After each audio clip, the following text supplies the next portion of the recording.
নাম এমন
আজকে এই যে নিত্যানন্দ গোসাই এই যে প্রভু আমার কি করলেন এই নাম বিতরণ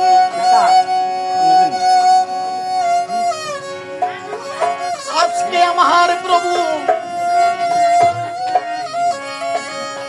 এই যে নামে ব্যক্ত হইয়া আমার প্রভু তখন আমার এই যে প্রভুকে বললেন এই কলিটি তোমার নাম গ্রহণ করে না আমি কেমন করে এই কলির জীবকে আমি নাম দেব তখন আমার প্রভু বললেন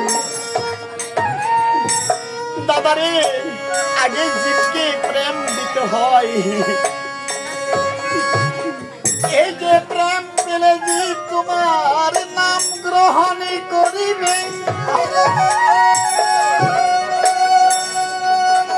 আগে ভালোবাসতে হয় ভালো না বাসলে আমার কথা শুনবে না দাদা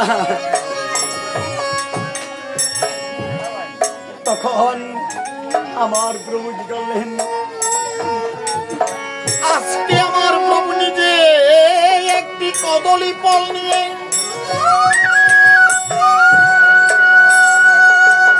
এই নদিয়া নগরে আপনি হাঁটিতে লাগলেন আপনি মহামন্ত্র হরির নাম নিয়ে কদলী ফল হলো কলা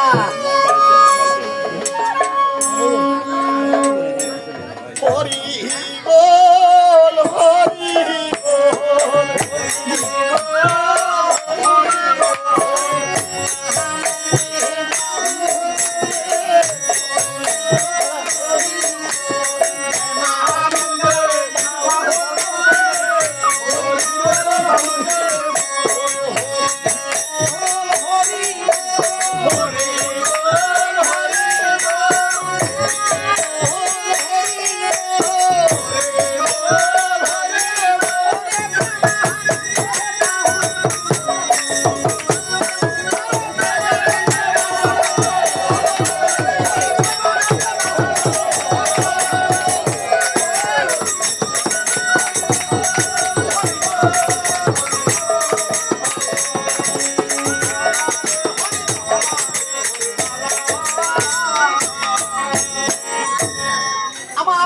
সোনার গৌর রায় যখন কিছু গেলেন, এই যে পঞ্চম বৎসরে বালক সকল অমনি গরু সরাইতে লাগলেন, আর এই রাখালিয়া ছেলে সকলকে তখন অমনি আমার প্রভু বলছেন, কি বলছেন?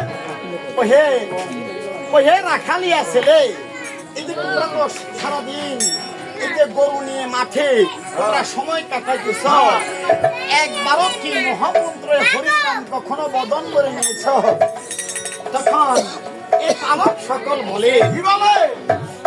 এই মহামন্ত্র হরির নাম তুমি বলছো, তোমার এমন কি মহামন্ত্র হরির নাম? আহারে, এই নাম নিলে জীবের দেহে আর কোনো পাপ থাকে না, এই নাম নিলে জীবের উদ্যোগতি হয়। আচ্ছা, জীবের যদি উদ্যোগতি হয়, এই যে সুরধনী নদীর তীরে আজকে 14 দিন পর্যন্ত একটা পাপী পড়ে আছে, তাকে গিদিনীয় বক্ষণ করে না, এই যে শ্রীগাল বক্ষণ করে না, পশু মাতাও তাকে স্থান দিচ্ছে না। তাহলে হ্যাঁ, এই পাপীকে যদি তুমি উদ্ধার করিতে পারো, যদি তোমার এই মহামন্ত্র হরির নাম দিয়া, তাহলে আমরা সকল বালক এই তোমার মহামন্ত্র হরির নাম নেব বদন বলিয়া। আজকে আমার সোনার গৌররা তখন আপনি কি করলেন? ওরে ভক্ত বিদানি প্রভু কামনা করিল,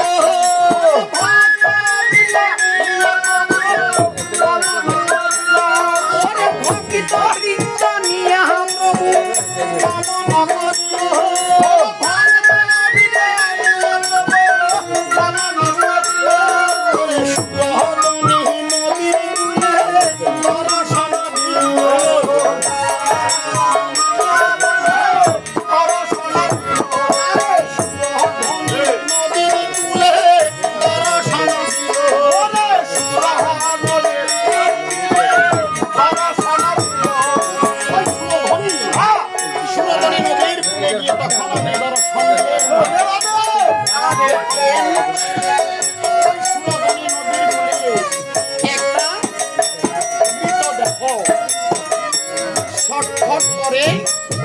আসলে সত্যিকার কথা, শ্রীকাল বক্ষণ করলো না, গৃহিণীও তাকে স্পর্শ করলো না, এমন এক মহা ফাঁকি।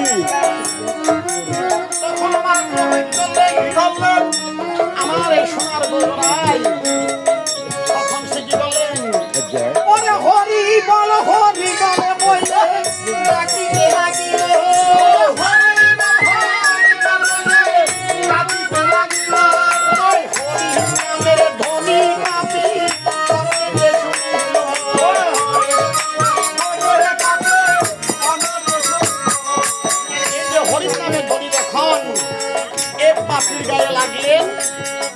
হঠাৎ করে একটা গিদিনী এসে তার এই গণদাস থেকে নির্মলা খানা আকাশে তুলিলেন। আকাশে যখন তুললেন, আরে আকাশে তুলিয়া গঙ্গার জলে ফেলিয়া দিলেন। সেই গঙ্গার জলে পবিত্র হইয়া ওই পাখির দেহখানা স্বর্গে চলে গেলেন। আরে মস্তকখানা উদ্ধার হচ্ছে না। তখন সে বলছেন, বালক সকল বলছেন, প্রভু তুমি এই পাপীর দেহখানা উদ্ধার করলে, এই মস্তকখানা কেন তুমি উদ্ধার করছো না? এই মস্তকখানা এমন কি অন্যায় অপরাধ করেছে? তখন আমার মস্তকখানায় অপরাধ করেছে কি জানো? অনেক বড় অপরাধ করেছে। তাহলে তুমি তার দেহখানা তার মুক্ত করলে, মস্তকখানা তুমি তাকে মুক্ত করলে না, ব্যাপারটা কি আমাকে বলো। আচ্ছা, প্রভু বললেন, বালক রে,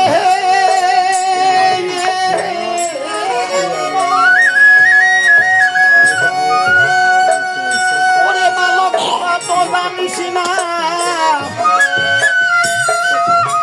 যেখানে প্রভুর নাম, হরে কৃষ্ণ, যেখানে প্রভুর নাম সেখানে বাজে কথা লাভ করিলে আমার সোনার গৌররা এখানে আসে, তিলে তিলে তাকে সাজাই দিবে। আমরা তো জানি না এই যে আমাদের কোনো দুঃখ দুর্দশা হয় কেন হয়, আমাদের কর্মফলে। এই কারণে শাস্ত্রে লেখা আছে আপনার তোরা আপনি করিবে, কেউ কাউকে তোরাতে পারিবে না। আপনি আমাকে তোরাতে পারবেন কখনো না। আপনার তোরা আপনি করিবে, আপনার কর্ম আপনি করিবে। নিরিবিলি কিন্তু কীর্তন শুনবেন, যে শুনে যতটুকু তার পুণ্য হয়, যে পাঠ করে তারও ততটুকু হয়, কিন্তু বেশ আর কম নয়। আজকে প্রভু আমার বললেন পালকে ওরে ক্ষুদির পিতার সনে হইল মোছার হলো, আরে ক্ষুদির পাপে তাহার সনে হইল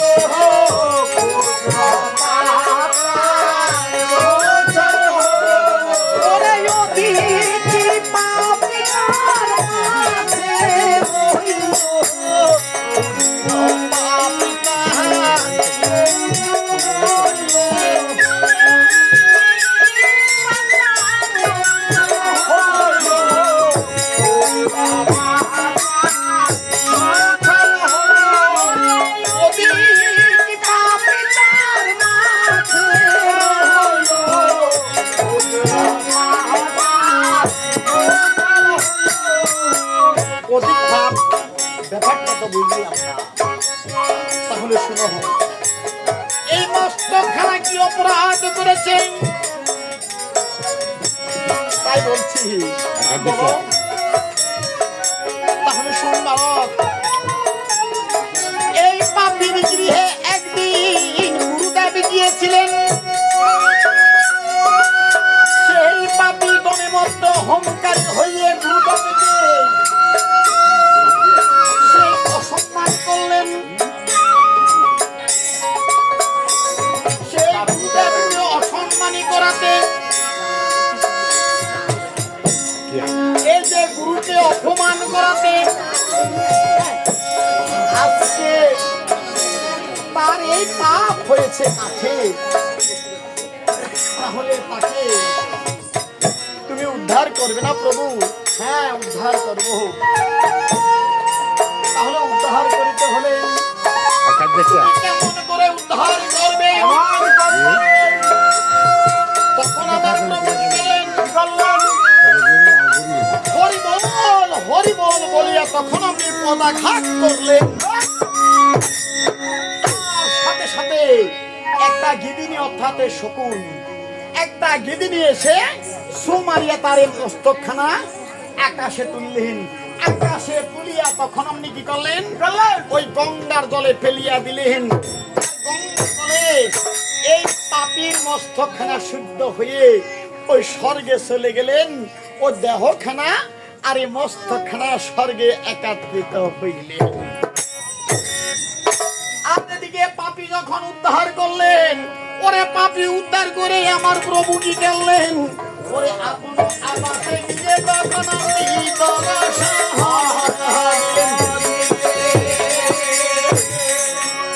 আর এদিকে হে নিত্যানন্দকে বললেন, দাদা গো, দাদা তুমি আরো নাম করো।